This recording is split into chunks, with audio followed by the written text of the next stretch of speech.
Hello guys, welcome back to cyber విశ్వవిద్యాలయం. ఈరోజు మనం నెట్వర్కింగ్ ఫండమెంటల్స్ నేర్చుకుందాం. Let start. So guys, what is network? Network అంటే ఏంటి? Network is simply called a connection between the systems.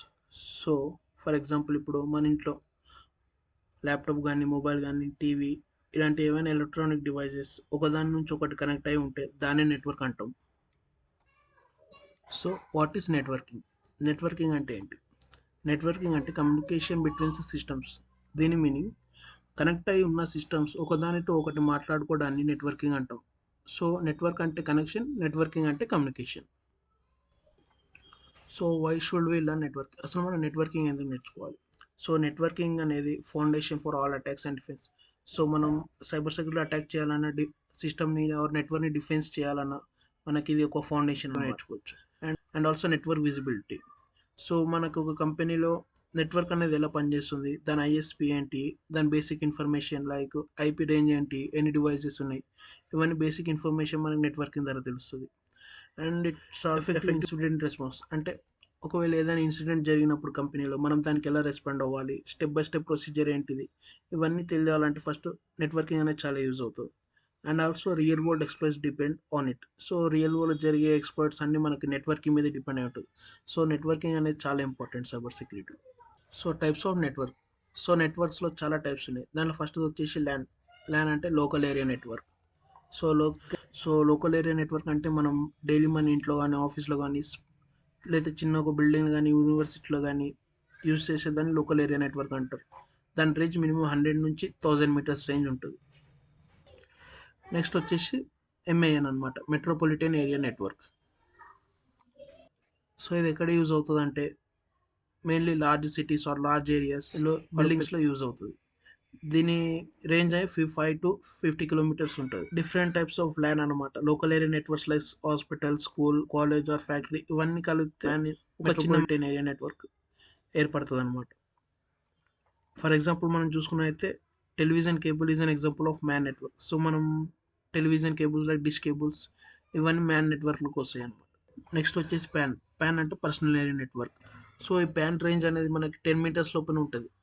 So like మనం daily use చేసే Bluetooth device కానీ, wireless mouse, keyboard, smart watches or TV రిమోట్స్లో infrareds అంటారు వాడతాము. ఇవన్నీ మనకి పర్సనల్ ఏరియా నెట్వర్క్లోకి వస్తాయి అన్నమాట. సో దీని రేంజ్ చూసుకుంటే మనకి ఓన్లీ 10 మీటర్స్ ఉంటుంది. సో నెక్స్ట్ వచ్చేసి డబ్ల్యూఏఎన్, వైడ్ ఏరియా నెట్వర్క్. అంటే మనకి వైడ్ డిఫరెంట్ కంట్రీస్ అన్నిటిని కనెక్ట్ చేసేదాన్ని వైడ్ ఏరియా నెట్వర్క్ అంటాం. సో దీనికి అనేది రేంజ్ అంటూ ఏం ఉండదు అనమాట. ఇది టోటల్లీ వరల్డ్ వైడ్ స్ప్రెడ్ అయి ఉంటుంది. దాన్ని మనం ఇంటర్నెట్ అంటాం. So types of communication. So మనం ఎన్ని టైప్స్ ఆఫ్ కమ్యూనికేషన్ ఉన్నాయో చూద్దాం ఇప్పుడు. ఫస్ట్ వచ్చేసి యూనికాస్ట్. యూనికాస్ట్ కమ్యూనికేషన్ ఏంటంటే 1-to-1 కమ్యూనికేషన్ మనం యూనికేట్ communication or point to point transmission అంటాం. సో ఒక సిస్టమ్ నుంచి ఓన్లీ వన్ సిస్టమ్కి పంపించేదాన్ని యూనికాస్ట్ కమ్యూనికేషన్ అంటారు. For example email communication. And next వచ్చేసి మనకి multicast communication. So multicast communication అంటే ఏంటంటే there will be one sender. ఒక సెండర్ ఉంటారు and there are like multiple targeted receivers అనమాట. అందరికీ కాకుండా just targeted receiver. So next వచ్చేసి మనకి multicast communication. So multicast communication అంటే 1 to many. సో అంటే దీంట్లో 1 అంటే ఒక సెండర్ ఉంటారు అండ్ రిసీవర్స్ అనేది మెనీ రిసీవర్స్ ఉంటారు.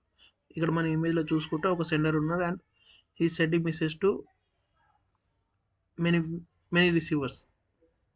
ఫర్ ఎగ్జాంపుల్ మనం లైవ్ స్ట్రీమింగ్ కానీ, financial service like real stocks గురించి, గేమింగ్, సాఫ్ట్వేర్ అప్డేట్స్ ఇవన్నీ వన్ సెంటర్ నుంచి మెనీ రిసీవర్స్కి వస్తాయి. దీన్ని మనం మల్టీకాస్ట్ కమ్యూనికేషన్ అంటాం. సో నెక్స్ట్ వచ్చేసి బ్రాడ్కాస్ట్ కమ్యూనికేషన్.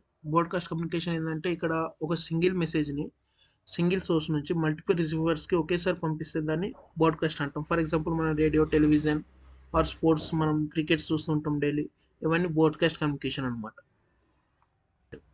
ఇప్పుడు నెక్స్ట్ వచ్చేసి modes of communication. Modes of communication ఏంటంటే ఒక డేటా ఏ వేలో ట్రాన్స్ఫర్ అవుతుందంటే ఒక కనెక్టెడ్ డివైస్ నుంచి ఇంకో కనెక్టెడ్ డివైస్కి ఏ డైరెక్షన్లో మూవ్ అవుతుందో చెప్పేదాన్ని మనం మోడ్ ఆఫ్ కమ్యూనికేషన్ అంటాం. సో మోడ్ ఆఫ్ కమ్యూనికేషన్లో మనకి 2 టైప్స్ ఆఫ్ మోడ్స్ ఉన్నాయి. ఒకటేమో simplex mode, another one is duplex mode. One వచ్చేసి simplex mode of communication. Only one way communication is possible. అంటే దీంట్లో కమ్యూనికేషన్ అనేది ఓన్లీ వన్ వే ఉంటుంది. లైక్ కీబోర్డ్ ఉంది కానీ మౌస్ ఉంది. సో కీబోర్డ్లో మనం టైప్ చేస్తే టైప్ చేసిన డేటా అనేది కీబోర్డ్ ద్వారా మన సిస్టమ్కి ఓన్లీ వన్ వే వెళ్తుంది, మళ్ళీ రిటర్న్ ఏమి ఉండదు. ఇలానే సేమ్ మౌస్లో కానీ అండ్ ఇంకోటి మనకి నో రిప్లై మెయిల్స్ వస్తాయి చేయలేము మనం. సో ఇక్కడ కమ్యూనికేషన్ అనేది ఓన్లీ వన్ వే ఉంటుంది. నెక్స్ట్ వచ్చేసి డూప్లెక్స్ మోడ్ ఆఫ్ కమ్యూనికేషన్. ఇక్కడ కమ్యూనికేషన్ అనేది టూ వేలు ఉంటుంది, టూ వే కమ్యూనికేషన్ పాసిబుల్ అనమాట ఇక్కడ. దీంట్లో మళ్ళీ ఇంకా టూ టైప్స్ ఉంటుంది, ఒకటేమో half duplex mode and another one is full duplex mode. So half duplex mode ఏంటంటే ఇక్కడ డేటా అనేది టూ వేలో ట్రావెల్ అవుతుంది, బట్ ఎలా అంటే 1/1 అనమాట. ఫస్ట్ ఒక సెండర్ అనేది మెసేజ్ పంపించినాక ఆ మెసేజ్ రిసీవ్ చేసుకున్నాక రిసీవర్ అనేది మళ్ళీ రిటర్న్ డేటాను పంపిస్తారు. డూప్లెక్స్ మోడ్లో ఎలా అంటే ఇద్దరు సెండర్ ఆర్ రిసీవర్ ఇద్దరు ఒకేసారి డేటాను పంపించుకోవచ్చు. లైక్ ఎలా అంటే కాల్ అనమాట, మనం మాట్లాడతాం అవతల మనిషి కూడా మాట్లాడుతూ ఉంటారు. సో దీన్ని ఫుల్ డూప్లెక్స్ మోడ్ అంటాం. For example Google Meets or phone calls. So next వచ్చేసి collision domain and broadcast domain. So ఇక్కడ ఉన్న డెఫినేషన్ చదివితే మనకి అర్థం కాకపోవచ్చు, సో నేను మీకు ఎగ్జాంపుల్తో చెప్తాను. సో ఇక్కడ మనం చూసుకున్నట్టయితే మిలిటరీ బేస్ ఉంది అండ్ ఇక్కడ 3 మిలిటరీ పర్సన్స్ ఉన్నారు, పర్సన్ 1, పర్సన్ 2, పర్సన్ 3. సో ఇప్పుడు మిలిటరీ బేస్ అనేది పర్సన్ 1కి అండ్ పర్సన్ 2కి ఒక మెసేజ్ని పంపిస్తుంది అనమాట, పర్సన్ 2కి పర్సన్ 3కి. సో వీళ్ళిద్దరు మెసేజ్ రిసీవ్ చేసుకున్నాక వీళ్ళందరూ మళ్ళీ పర్సన్ 2 అండ్ పర్సన్ 3 ఇద్దరు పర్సన్ 3 ఇద్దరు మళ్ళీ బేస్కి రిప్లై ఇచ్చేటప్పుడు వీళ్ళిద్దరు మెసేజెస్ అనేవి ఇక్కడ కొలైడ్ అవుతాయి అనమాట.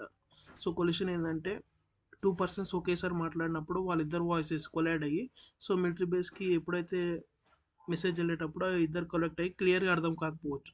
అలాంటి టైంలో ఇక్కడ ఏం జరుగుతుంది అంటే వెయిట్ అండ్ రీట్రాన్స్మిట్. సో ఒకదాని తర్వాత ఒకటి రిసీవ్ అయ్యేదాకా ఒకటి వెయిట్ చేసి మళ్ళీ సెకండ్ మెసేజ్ అనేది రీట్రాన్స్మిట్ అవుతుంది అనమాట. ఈ collision that is called collision domain. And next వచ్చేసి broadcast domain. So broadcast domain ఏంటంటే ఒక సెండర్ ఉంది, ఫస్ట్ సెండర్ అనే మెసేజ్ పంపించినప్పుడు అది స్విచ్ ద్వారా అందరికీ అన్ని స్విచ్లో ఎన్నైతే డివైసెస్ కనెక్ట్ అయి ఉన్నాయో అవన్నిటికీ మెసేజ్ వెళ్తుంది. లైక్ ఆ స్విచ్ కనెక్ట్ అయి ఉన్న ప్రతి సిస్టమ్కి అనేది మెసేజ్ అనేది బ్రాడ్కాస్ట్ అవుతుంది. దీనివల్ల ఏంటంటే మనకి బ్యాండ్ విత్ అనేది వేస్ట్ అవుతుంది అనమాట, అండ్ ఆల్సో ల్యాండ్ కంజెక్షన్ అనేది ఏర్పడుతుంది. This is called broadcast domain.